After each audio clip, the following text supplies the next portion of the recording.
Hello hello hello. Sound दो इधर का। Hello hello hello hello. Mic testing. Hello hello hello hello hello. आवाज ठीक है? Very very good morning. Welcome to arts education centre powered by S K Jha sir. Welcome है आप लोगों का। दोस्त मेरे, अभी साइंस के बारे में थोड़ा सा हम लोग जान लेंगे, फिर आगे बढ़ेंगे। पहला चैप्टर आज स्टार्ट करेंगे। ठीक है? बहुत बच्चे नए होंगे, बहुत बच्चे पुराने होंगे, तो थोड़ा सा हम लोग आज साइंस के बारे में जानेंगे और पढ़ेंगे कैसे उसके बारे में भी जानेंगे और पहला चैप्टर भी स्टार्ट कर लेंगे। ठीक है? मामला ये है दोस्त कि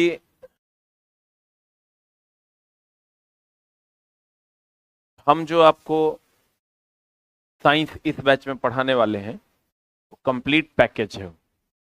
उसके बाद साइंस बचता नहीं है, वहीं साइंस खत्म है। उसके बाद जितना उपलब्ध है साइंस हम आज इस बैच में लगभग सारा चीज हम कवर करवा देंगे आपको। उसके बाद थोड़ा बहुत आप प्रैक्टिस कर लोगे तो आपका काम चल जाएगा। तो दोस्त मेरे, साइंस की अगर हम बात करें तो इसको पढ़ने के लिए हम जो तरीका अपनाते हैं, लिखने में समय बहुत बर्बाद होता है।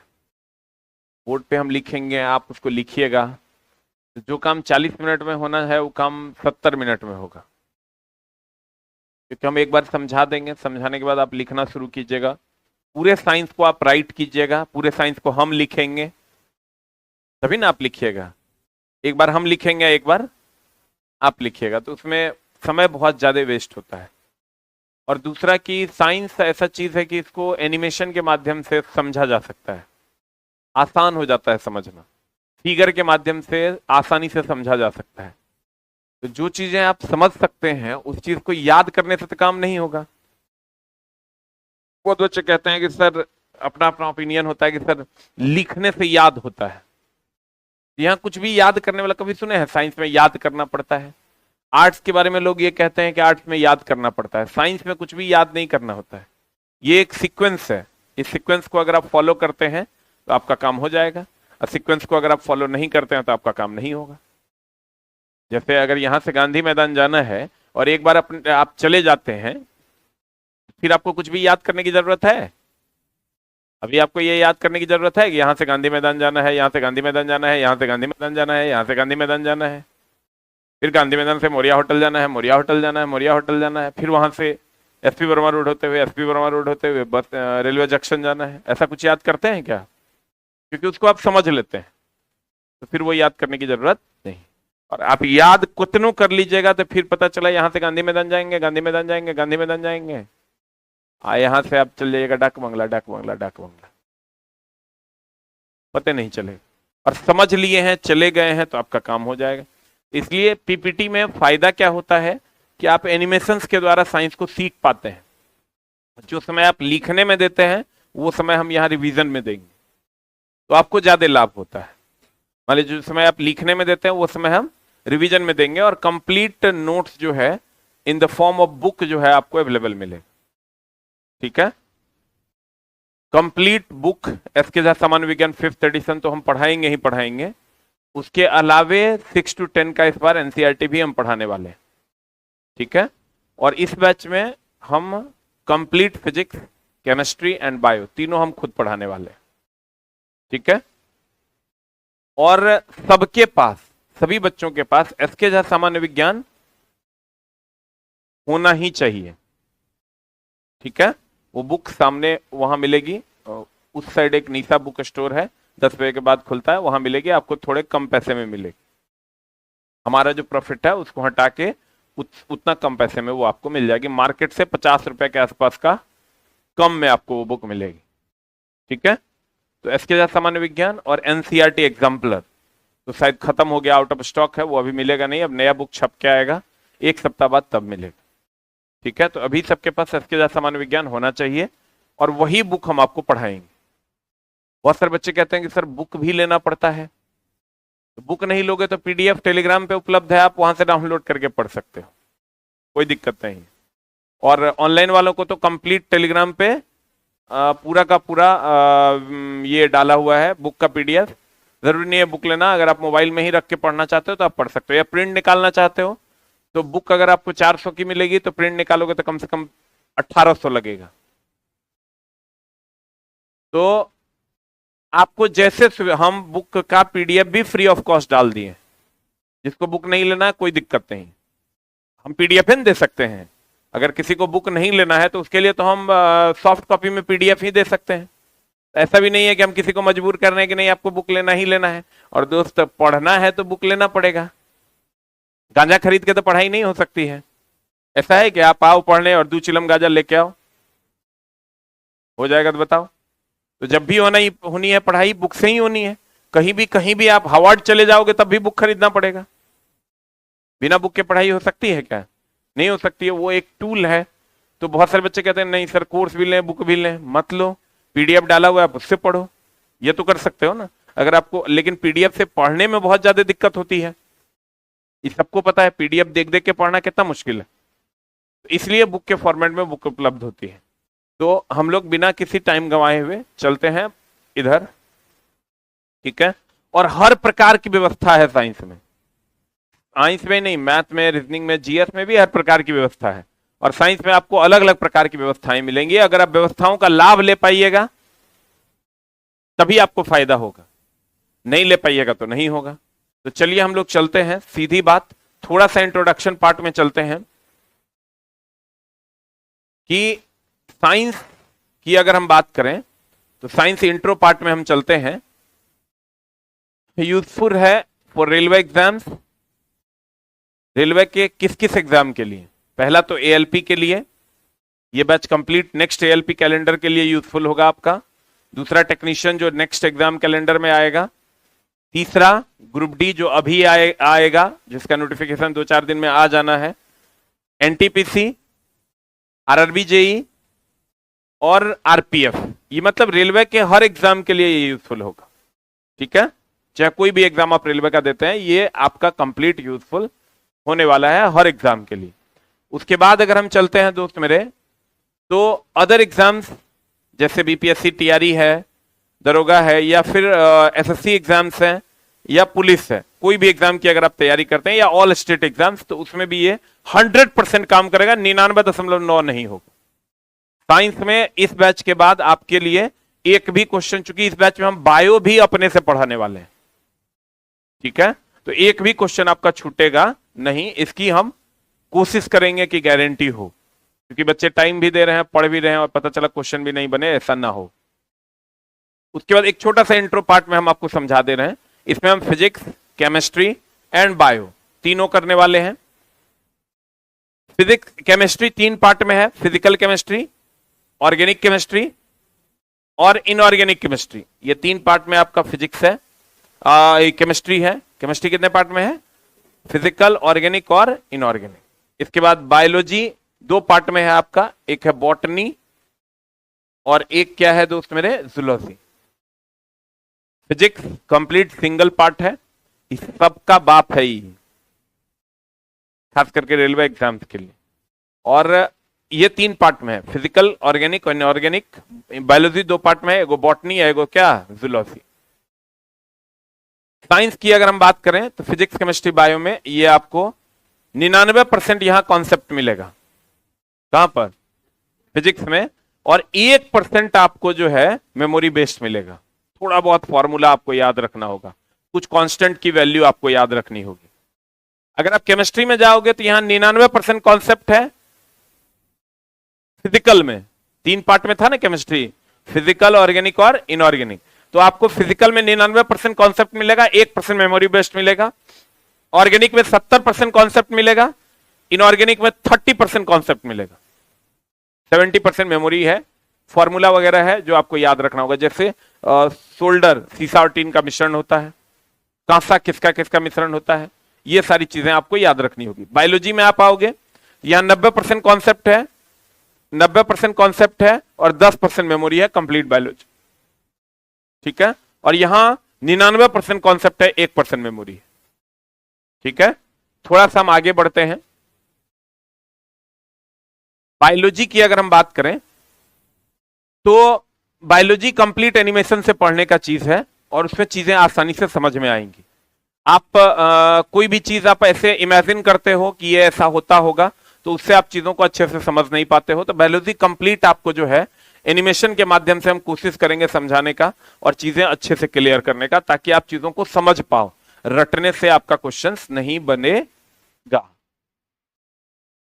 फिजिक्स की अगर हम बात करें तो फिजिक्स में भी आप कंप्लीट एनिमेशंस के माध्यम से हम कोशिश करेंगे, केमिस्ट्री में भी, कि आपको अच्छे तरीके से चीजें समझ में आए, और ये सारी चीजें हम आपको करके देंगे इस बैच में एनसीईआरटी सहित 6 to 10।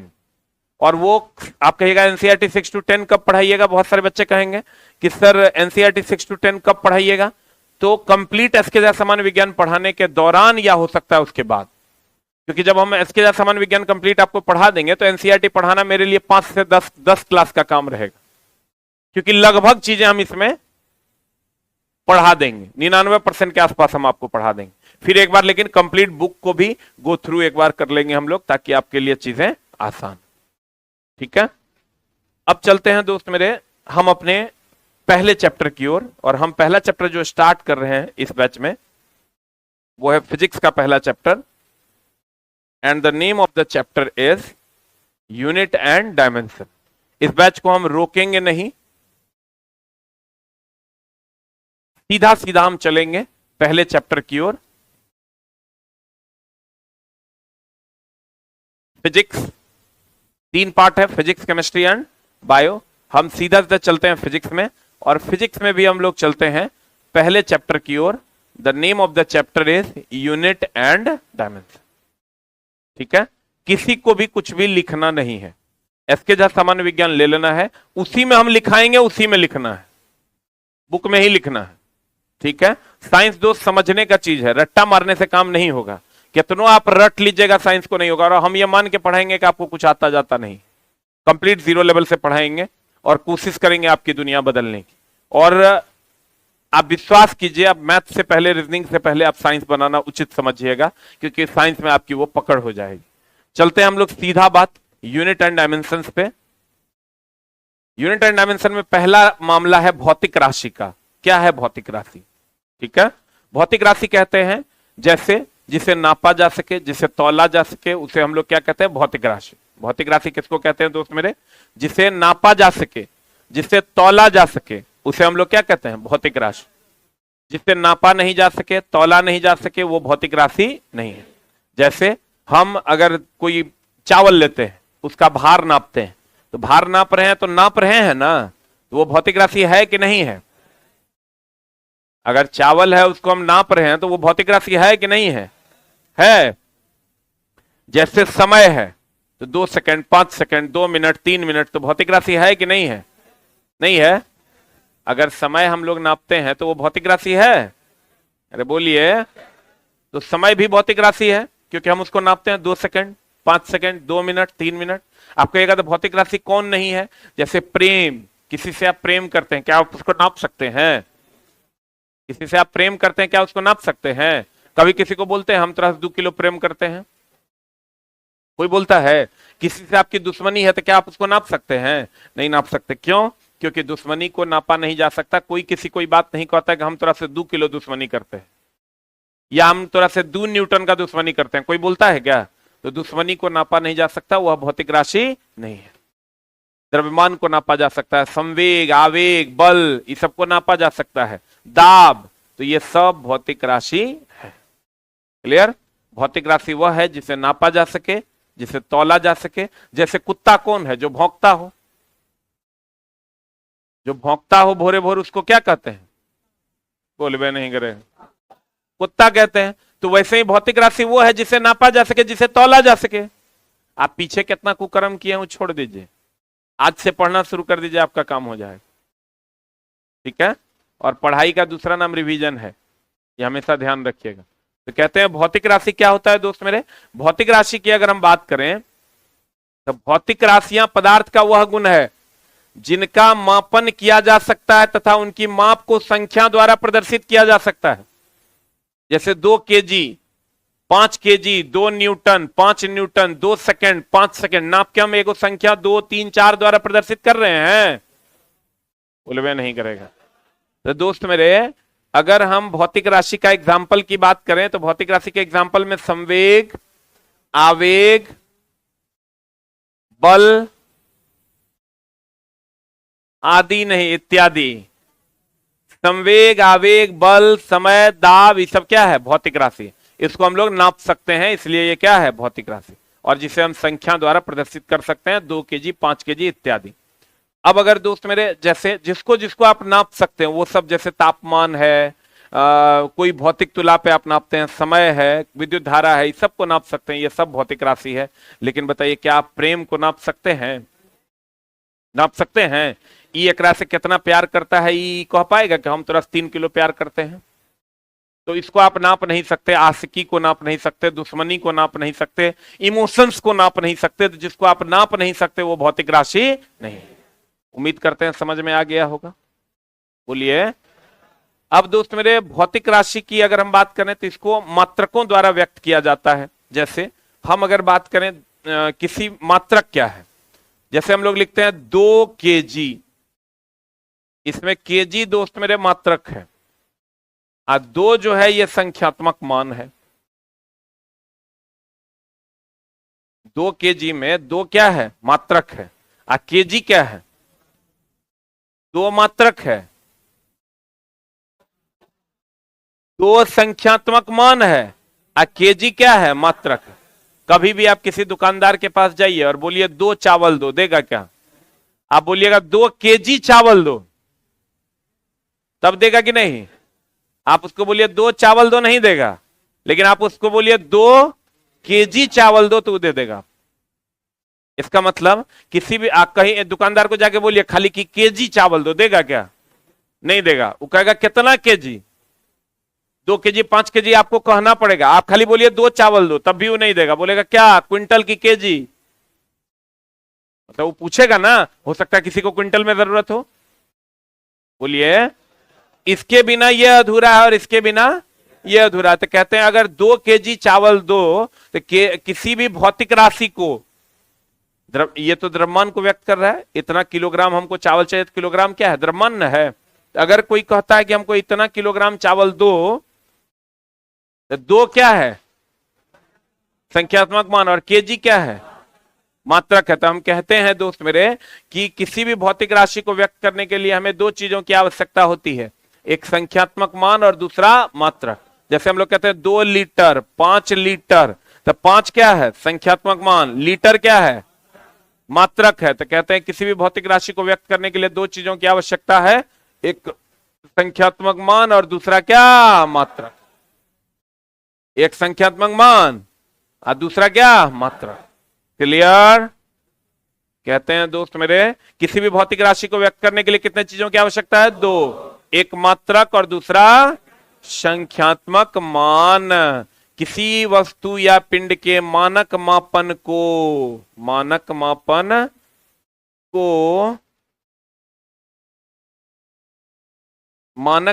की इकाई को मात्रक कहते हैं।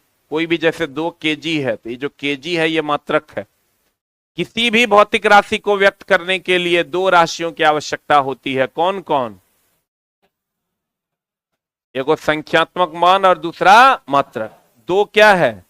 संख्यात्मक मान। केजी क्या है? मात्रक। क्लियर? किसी भी भौतिक राशि को व्यक्त करने के लिए हमें कितने चीजों की आवश्यकता है? एक संख्यात्मक मान और दूसरा क्या? मात्रक। एक संख्यात्मक मान और दूसरा क्या? मात्रक। अब मापन की अलग अलग पद्धतियां हैं। जैसे कोई कहता है 2 किलोग्राम चावल दो, कोई कहता है 2 क्विंटल चावल दो, कोई कहता है 2 ग्राम चावल दो, कोई कहेगा 2 पाउंड चावल दो। अलग अलग जगह पर अलग अलग चीजें चल रही थी। अब नहीं चलती है, लेकिन पहले चलती थी। पहले क्या होता था, हम लोग कहते थे 2 केजी चावल दो।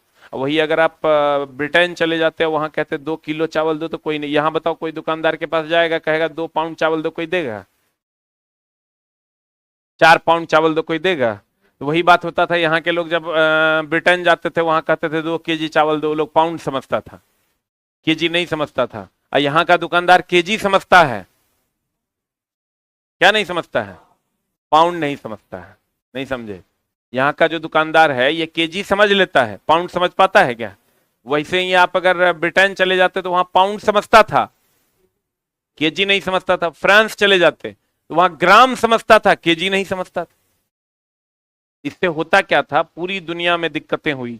दिक्कत क्या हुई कि अलग अलग जगहों पर जो लोग जाते थे तो उसको पहले ट्रेनिंग करना पड़ता था। जैसे अगर आपको अमेरिका जाना है, अमेरिका जाना है दोस्त मेरे, तो आपको पहले क्या करनी होगी? पहले आपको ट्रेनिंग करना होगा, और ट्रेनिंग करने के बाद ही आप अमेरिका जा पाते। नहीं तो वहां जाके आप कहिएगा, ब्रिटेन जाके आप कहिएगा 2 केजी चावल दो, लोग बुझवे नहीं करेगा, तो आपको कभी चावल मिलेगा? पहले हर देश के लिए अलग अलग ट्रेनिंग कैंप होते थे एयरपोर्ट के आसपास। आपको थाईलैंड जाना है, बैंकॉक जाना है, अमेरिका जाना है, यूएस कहीं भी, यूके जाना है, तो आपको उस देश के लिए अलग ट्रेनिंग करना पड़ेगा 3 महीना का। वहां की चीजों को समझना होगा और तभी आप वहां जा सकते हैं, नहीं तो आप नहीं जा सकते। लेकिन अब कहीं पर भी एयरपोर्ट के आसपास ट्रेनिंग कैंप नहीं होता। क्यों? क्योंकि अब पूरी दुनिया में एक ही चीज लागू कर दिया गया है, जिसको हम लोग कहते हैं सिस्टम ऑफ इंटरनेशनल, अंतरराष्ट्रीय मात्रक। क्या कहते हैं? सिस्टम ऑफ इंटरनेशनल, अंतरराष्ट्रीय मात्रक के नाम से जानते हैं। अब अंतरराष्ट्रीय मात्रक 1971 में लागू हुआ, और अब पूरी दुनिया में एक ही चीज चलता है। जैसे द्रव्यमान के लिए केजी यहां बोलोगे तब भी देगा, ब्रिटेन में जाओगे तब भी देगा, अमेरिका जाओगे तब भी देगा, क्योंकि पूरी दुनिया को कॉमन कर दिया गया और सारे ट्रेनिंग कैंप्स हट गए। अब कहीं पर भी किसी भी जगह जाने के लिए आपको ट्रेनिंग करने की जरूरत नहीं है। थोड़ा बहुत सबने सिलेबस में बदलाव किया और पूरी दुनिया को कॉमन कर दिया। अब मामला क्या है, पहले क्या क्या यूज होता था? केक तो पाउंड में आता है, हाँ केक पाउंड में आता है, क्योंकि वो हमारे कल्चर का नहीं है। केक जो है दोस्त, एकदम सुंदर बात आप बोले हैं। तो लड़का कहता है मुझ पर ध्यान नहीं ना है सर।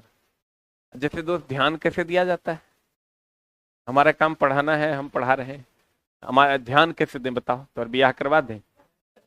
हाँ, ध्यान तो वैसे ही होगा।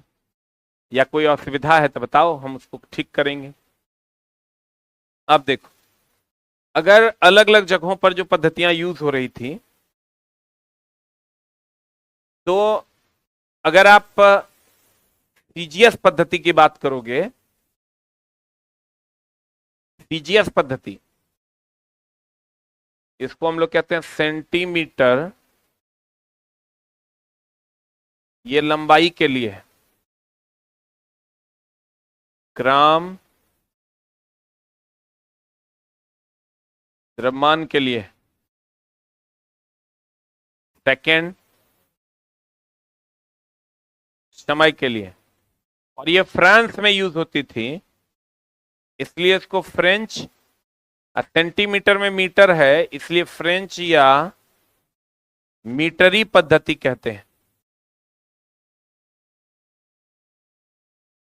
यानी अगर आप फ्रांस चले जाते और आप कहते कि भैया समय के लिए वहां सेकंड, द्रव्यमान के लिए यहां हमारे यहां जैसे केजी फ्रीक्वेंटली यूज होता है, वैसे ही वहां ग्राम, और लंबाई के लिए क्या है? सेंटीमीटर। जैसे हम लोग यहाँ कहते हैं 1 मीटर कपड़ा दो, वो 1 मीटर नहीं कहता था, वो कहता था 100 मीटर, 100 सेंटीमीटर कपड़ा दो। बोलो, ये तो हो गया फ्रांस में। अगर ब्रिटेन की बात करोगे तो वहां एफपीएस यूज होता था। एफ बोले तो फुट, फुट होता था लंबाई के लिए। यहां हम लोग मीटर में जैसे लकड़ी को हम लोग नापते हैं ना फुट में, लंबाई के लिए पाउंड, ये होता था द्रव्यमान के लिए। सेकेंड, ये होता था किसके लिए? समय के लिए। और ये चूंकि ब्रिटेन में यूज होता था इसलिए इसको ब्रिटिश पद्धति कहते हैं। कौन पद्धति कहते हैं?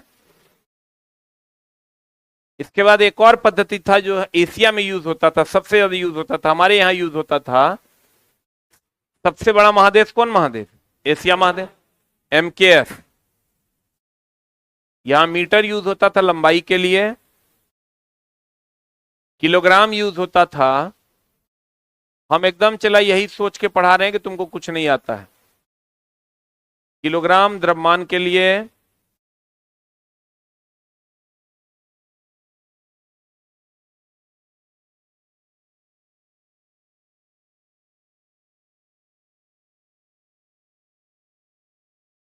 और सेकंड यूज होता था समय के लिए, और ये इसमें भी चूंकि मीटर था इसलिए इसको भी मीट्रिक पद्धति कहते हैं। कौन पद्धति कहते हैं?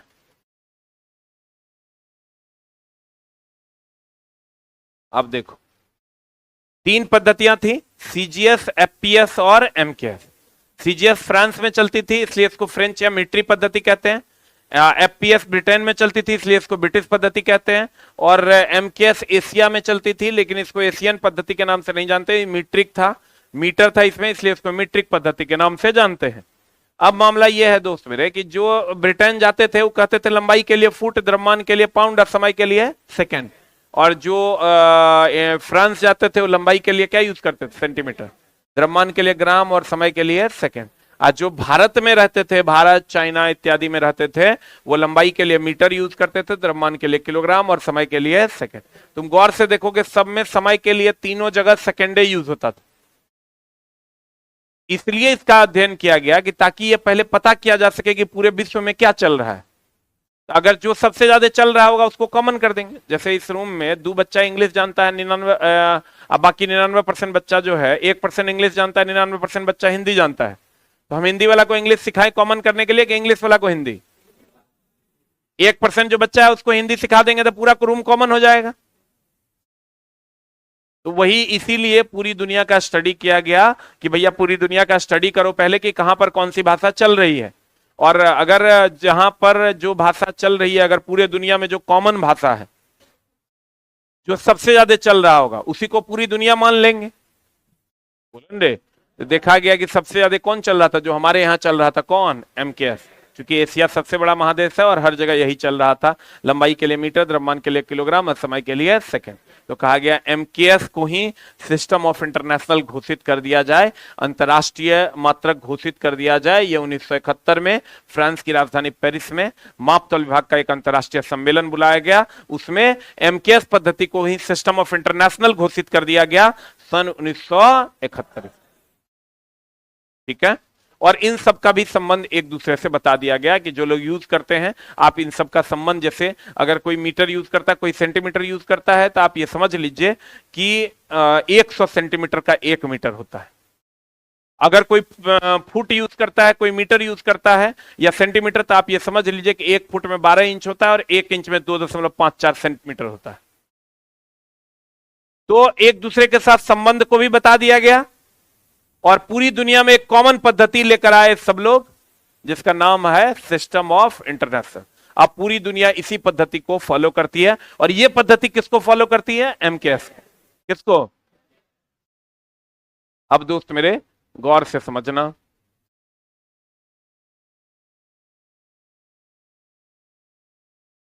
सर जी रिप्लाई हैप्पी दही चूड़ा, ये सब का चला कोई मतलब है? तुमको पढ़ाई करना है। और ये दही चूड़ा 2 अक्टूबर, सरस्वती पूजा, हमरा तो सब चला नहीं समझ में आता है। कर्म से बड़ा कोई पूजा नहीं है। अब हम चाहते तो आज कोचिंग बंद कर देते हैं, क्या हो जाता, लेकिन हमको कुछ खास लगा नहीं। ये दही चूड़ा में होता क्या है? दही चूड़ा खाना है, दोपहरिया में सब खाइए लेगा लगभग दही खरीद के सुधा वाला। क्या और कुछ होता है क्या इसमें?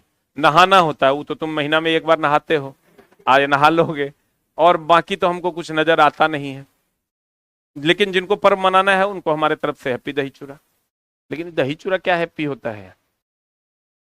मापन और मात्रकों की पद्धतियां, भौतिक राशियों के मापन की मुख्यतः 3 पद्धतियां थी। कौन कौन? सीजीएस, एफपीएस और एमकेएस। यहां आओगे सीजीएस पद्धति, सेंटीमीटर लंबाई के लिए, द्रव्यमान के लिए ग्राम, समय के लिए सेकंड। इसको फ्रेंच या मीट्री पद्धति कहते हैं, क्योंकि यह कहां चलता था? फ्रांस में।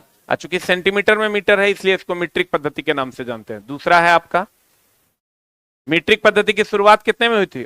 1790 में फ्रांसियों ने किया था। और FPS, foot, pound, second. Foot किसके लिए? लंबाई के लिए। पाउंड द्रव्यमान, सेकेंड समय। इसे कौन पद्धति कहते हैं? ब्रिटिश पद्धति। पाउंड कौन यूज करता था? ब्रिटेन, इसलिए इसे ब्रिटिश पद्धति कहते हैं। उसके बाद एमकेएफ, मीटर लंबाई के लिए, किलोग्राम द्रव्यमान के लिए, सेकंड के लिए समय। तो इसे भी कौन पद्धति कहते हैं? कौन पद्धति? मीट्रिक पद्धति के नाम से जानते हैं। सबसे पहले हम लोग कैसे नापते थे? सबसे पहले जो आप नापते थे, क्वेश्चन है एनसीईआरटी में, ये सबसे पहले हाथों से नापने की शुरुआत कहां हुई थी? मिस्र में। ये हाथ से नहीं हम लोग नापते हैं। अब ये लोग कहता है 5 हाथ जमीन जतई तो जतई, हमारे तो वहां 10 हाथ जमीन है। तो पहले ये शुरुआत जो है, बहुत सारी चीजें दोस्त मिस्र से ही शुरू हुई। जैसे हमारे यहाँ जो केमिस्ट्री है, कहां से आया? मिस्र से। कैमी नाम की मिट्टी से आया है। कैमी नाम की एक मिट्टी काली हुआ करती थी जिसमें बहुत सारा गुण था, उसी से हमारे यहाँ आया है केमिस्ट्री। वैसे ही हाथों से नापने की शुरुआत पहली बार कहां हुई थी? कहां हुई थी? मिस्र में। लोग पैर से भी नाप लेता है, पैर से नहीं नापता है, कहेगा 1 फीट 2 फीट 3 फीट, वो बुढ़वा सब नाप देता है, तो समझो गलत तो नहीं होगा, थोड़ा बहुत का फर्क आएगा। नहीं तो देखते हैं दादाजी लोग नापते थे, एकदम कह देते थे कि यहां से यहां तक ही तोहर हो लो। मान लो पैर चलाने में कोई गड़बड़ी कर देगा तो नहीं, ऐसे मार देगा, गड़बड़ाने जाएगा, इसलिए इस पद्धति को छोड़ दिया गया। लेकिन पहली बार ये पद्धति जो शुरू हुई थी, कहां हुई थी? मिस्र में। कहां? गांव घर में तो देखोगे, बोलोगे 5 मीटर तार, तो हाथे से नाप के दे देगा, नहीं होता है। लेकिन हाथ से नापेगा तो एक्यूरेट नापेगा। किसी का हाथ छोटा होगा, किसी का हाथ बड़ा होगा। तो कहते हैं दोस्त मेरे, सबसे पहले हाथों से लंबाई मापने की शुरुआत कहां हुई थी? मिस्र में। आप ऐसे नापते थे या आप ऐसे नापते थे? बित्ता से भी लोग नाप लेता है। तो कहते हैं सबसे पहले लंबाई नापने की शुरुआत कहां हुई थी दोस्त मेरे? मिस्र में हुई थी।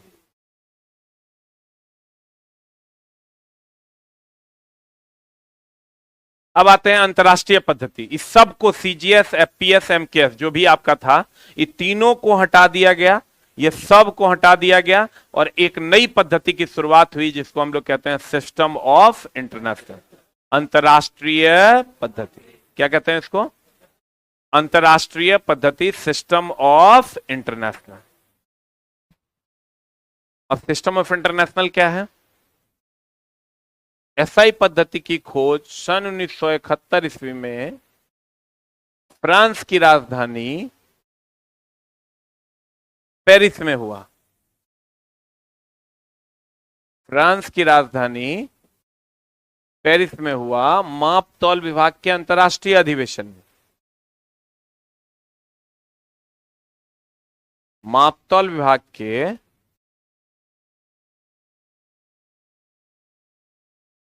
अंतरराष्ट्रीय अधिवेशन में।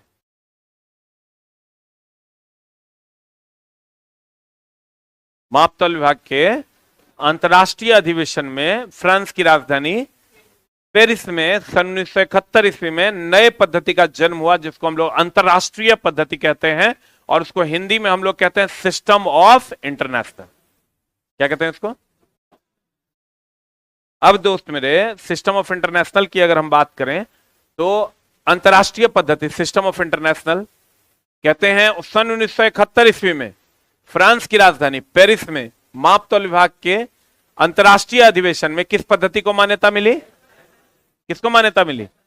एसआई पद्धति को मान्यता मिली। और एसआई पद्धति कितने प्रकार के? जैसे खाली मीटर, किलोग्राम और सेकंड से काम नहीं चलता। मीटर, किलो, लंबाई, द्रव्यमान और समय से काम नहीं चलता। विद्युत धारा कहता था हमको किसमें नापोगे बताओ। ज्योति तीव्रता कहता था हमको किसमें नापोगे बताओ, बोलो। वैसे ही पदार्थ की मात्रा कहता था हमको किसमें नापोगे बताओ। तापमान कहता था हमको किसमें नापोगे बताओ। तो कहा ठीक है, ये 3 गो तो रहबे करेगा, हम और जो है 7 गो जोड़ लेते हैं। इसको थोड़ा सा बड़ा कर दिया गया, एमकेएस को। किसको बड़ा कर दिया गया? तो एमकेएस को बड़ा किया गया, तो एसआई पद्धति को 2 भागों में बांटा गया। एसआई पद्धति को कितने भागों में बांटा गया? एक आधारी मात्रक और एक दोस्त मेरे पूरक मात्रक। एक आधारी मात्रक और दूसरा क्या? पूरक मात्रक। एक आधारी मात्रक और दूसरा पूरक मात्रक।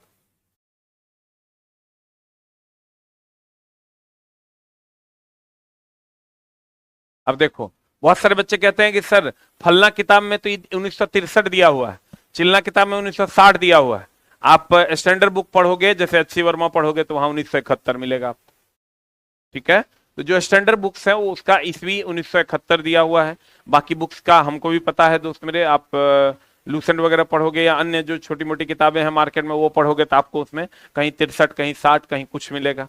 तो हम तो दोस्त चूंकि इतना दिन से पढ़ा रहे हैं तो ये डाउट्स मेरे पास भी आ रहा था। अभी एक बच्चा कह ही दिया कि सर फलना बुक में जो है 1960 या समथिंग है। इसका सही बुक अगर आपको देखना है, अच्छी वर्मा ने कंप्लीट क्लियरली लिखा है कि 1971 में हुआ। ठीक है, वैसे ये ईस्वी है, इसमें बहुत ज्यादा दिमाग लगाने की जरूरत नहीं है। आधारी मात्रक की अगर हम बात करें तो इसकी संख्या कितनी है, और संपूरक मात्रक की संख्या कितनी है, 2। जैसे इस रूम में लड़कों की संख्या होगी कुछ और लड़कियों की संख्या होगी कुछ, कुछ मात्रा में लड़के होंगे और कुछ मात्रा में क्या होंगी, लड़कियां होंगी। तो कहते हैं वैसे ही SI मात्रक 2 प्रकार का, एगो लड़का प्रकार है एगो लड़की प्रकार। तो आधारी प्रकार की संख्या कितनी है, 7। संपूरक प्रकार की संख्या कितनी है, 2। आधारी कितना, 7, पूरक कितना, 2। जिसमें MKS तो है, ये है मीटर किलोग्राम सेकेंड, ही तो है, ये है मीटर किलोग्राम सेकेंड, ये 3 गो तो है, ये है। लेकिन और जोड़ा गया, टोटल 7 दू का गो है 9 गो, 3 गो है, ये तो 6 गो जोड़ा गया। 6 गो क्या किया गया, जोड़ा गया। बोले वे नहीं करेगा। SI की खोज कितने ईस्वी में हुई, 1971। फ्रांस की राजधानी पेरिस में, मापतल विभाग के अंतरराष्ट्रीय सम्मेलन में। SI मात्रा कितने प्रकार के, 2। आधारी और पूरक। आधारी की संख्या 7, पूरक की संख्या 2। आधारी की संख्या 7, पूरक की संख्या 2। क्लियर।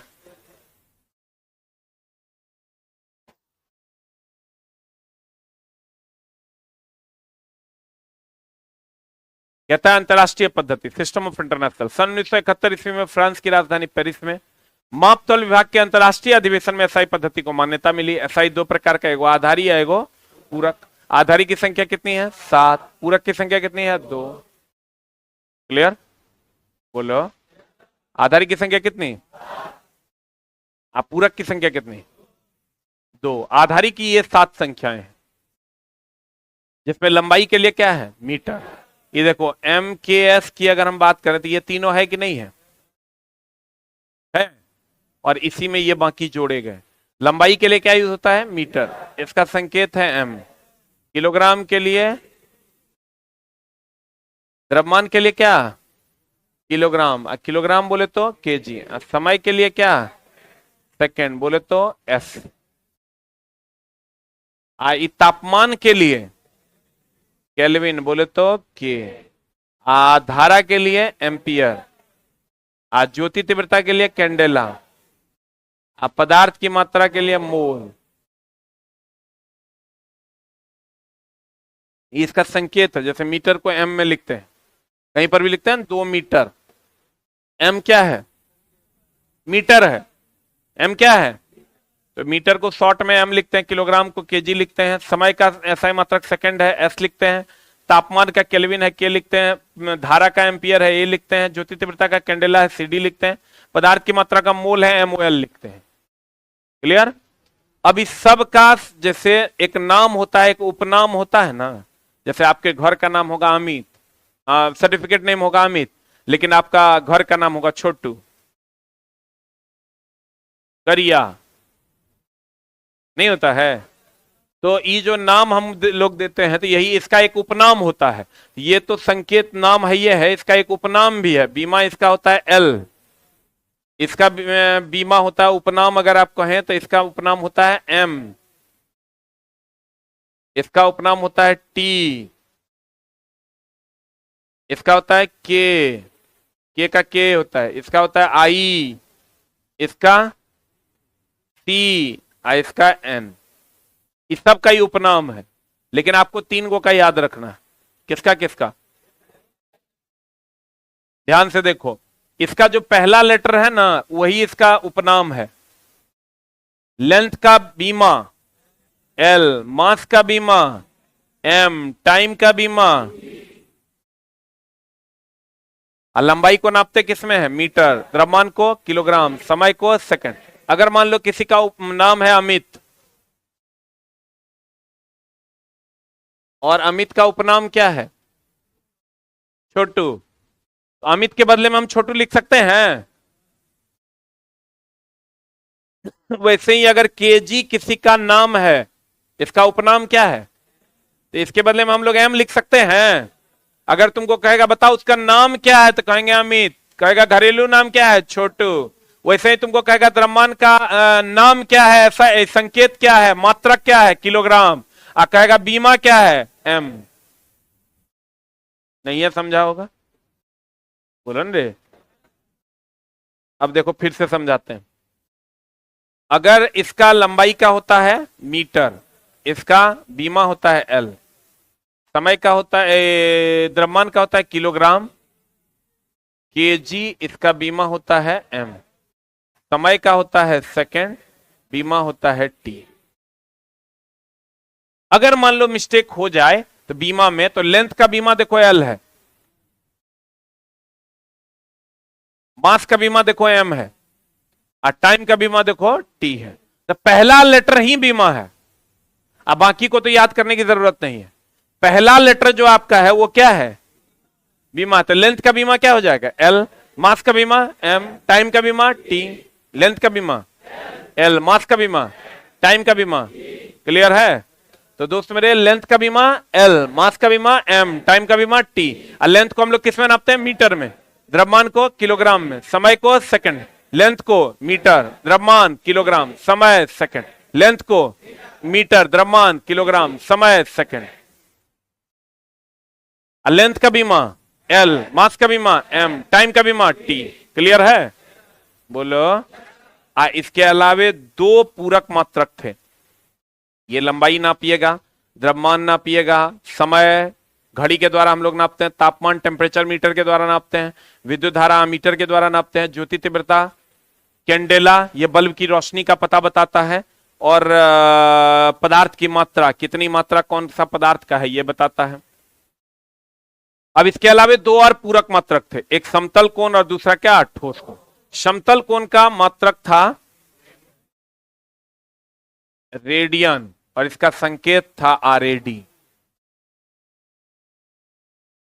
और ठोस कोण का था स्टेरेडियन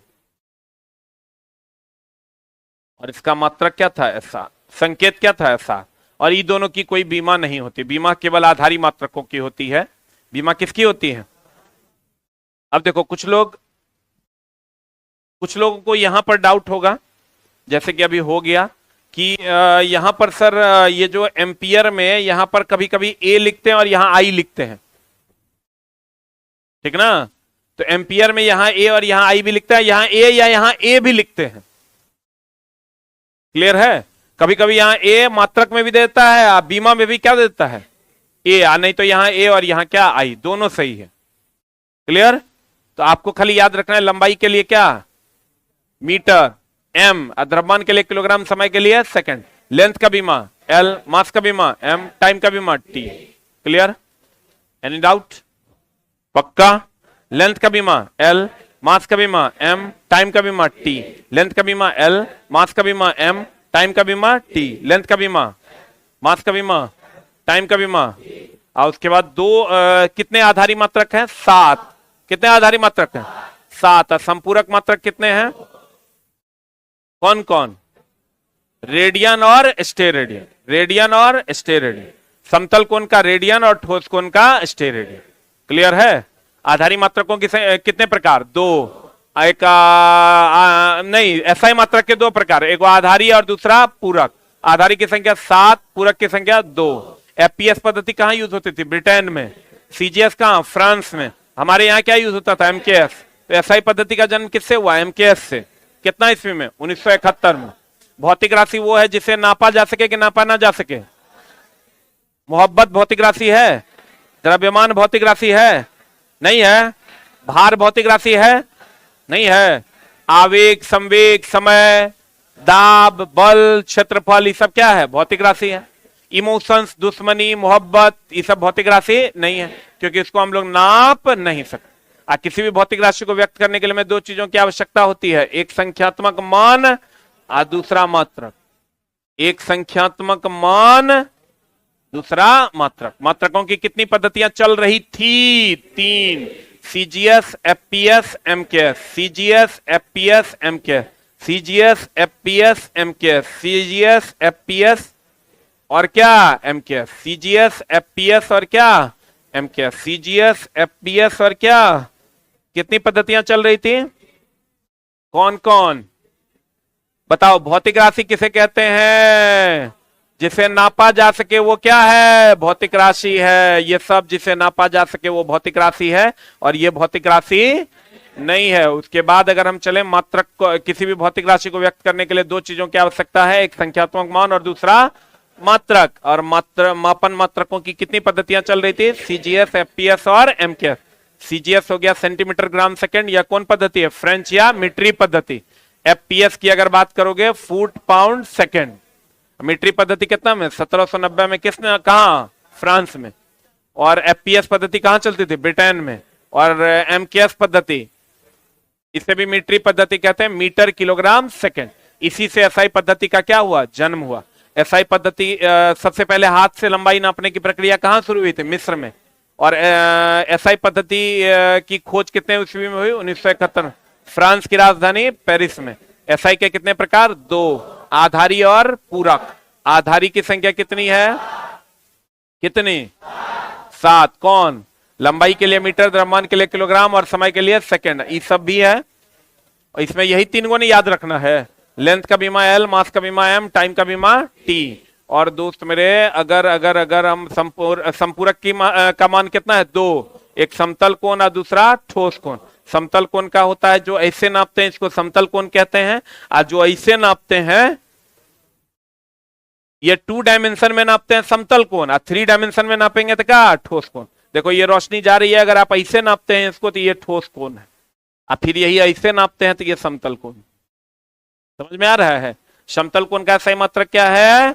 रेडियन। और ठोस कोण का सही मात्रक क्या है? स्टेरेडियन। इसकी कोई बीमा नहीं होती। क्लियर? कितने ईस्वी में खोजा गया? 1971 में। फ्रांस की राजधानी पेरिस में। मापतौल विभाग के अंतरराष्ट्रीय अधिवेशन। पीडीएफ डाल दिया गया है दोस्त। अब देखो आज शुरू हुआ, कहता है कितने दिन में खत्म होगा। दोस्त तुमको क्या लगता है मजाक है कि मतलब साइंस पढ़ना है, 600-700 पन्ना पढ़ना है, तुमको लगता है मजाक है? मतलब बताओ, शुरू नहीं हुआ, कहता है कब खत्म हो? अगर तुमको कोई कह दिया है कि 400, 500, 1000, 2000 लगा के तुमको नौकरी हो जाएगा, तो बुड़बक बनाया है तुम। कोई भी कहता है कि तुम मेरे पास आओ, 2000 टका दो, तेरा नौकरी लग जाएगा, इस सब बुड़बक बनाता है। हम ऐसा कभी नहीं कहते। तुम आओगे और प्रॉपर वे में पढ़ना पड़ेगा। पढ़ लोगे तो लेकिन हो जाएगा। अभी बहुत आसान है, आज पहला दिन से पैसा लगा होगा, 1-2 दिन में तो सब आ जाएगा क्लास करने। कल फिर सोचेगा रिकॉर्डेड कर लेंगे, फिर थोड़ा दिन में सोचेगा धू एक के बार फास्ट फॉरवर्ड करके देख लेंगे। फाइनली उसके पास, हम तो डेली पढ़ाएंगे, फाइनली उसके पास 150 वीडियो हो जाएगा। फिर अब सोचेगा कोई दूसरा कोर्स लगता है खरीदना पड़ेगा। पैसा देना, अभी तुम पैसा दिया है तो एकदम प्रेजेंट रहेगा, यस सर। धीरे धीरे जब तुम्हारा पैसा से मोह टूटने लगेगा, तुम क्लास बंक मारना शुरू करेगा।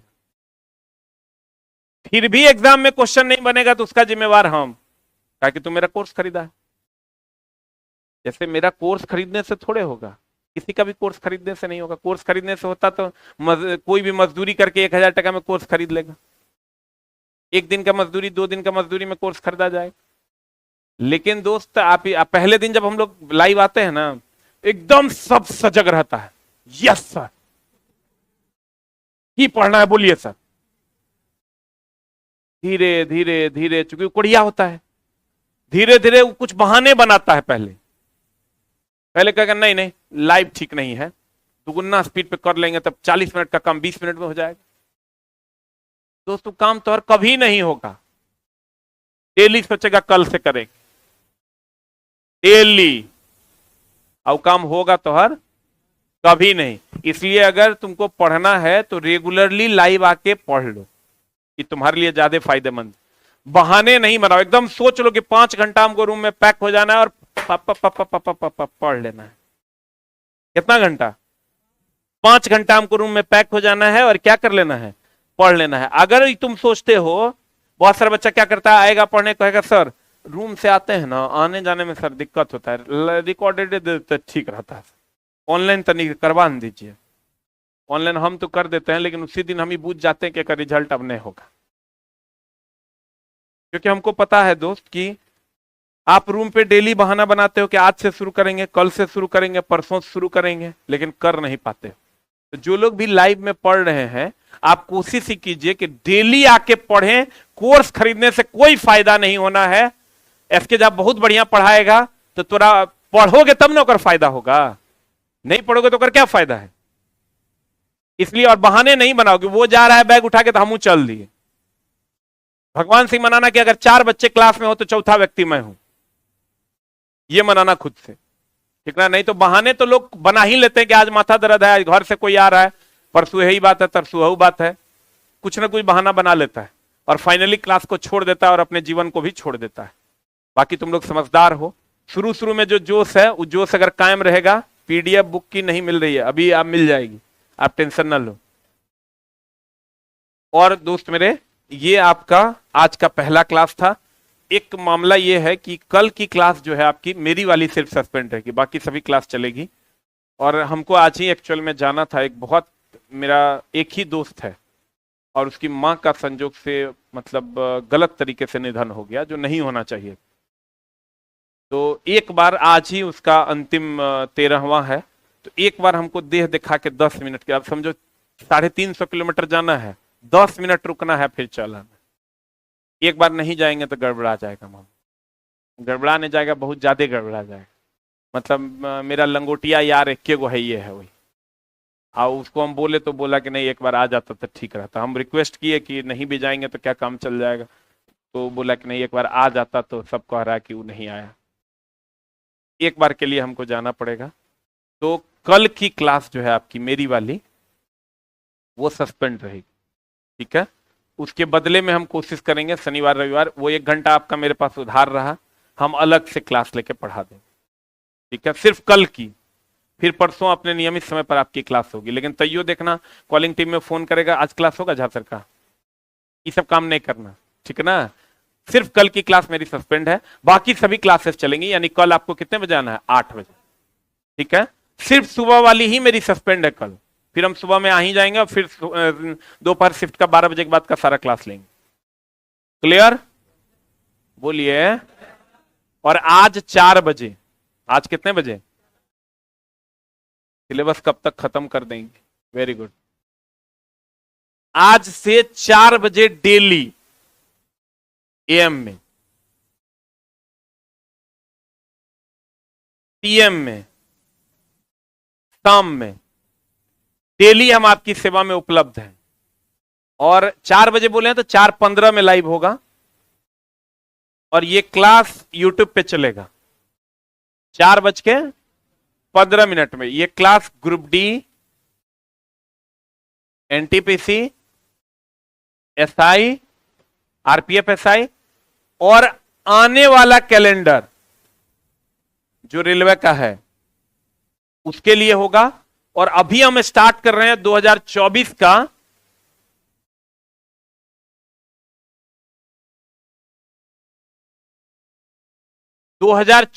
का सारा क्वेश्चन रेलवे का अभी हम पढ़ाने वाले, वो भी पूरा डिटेल में।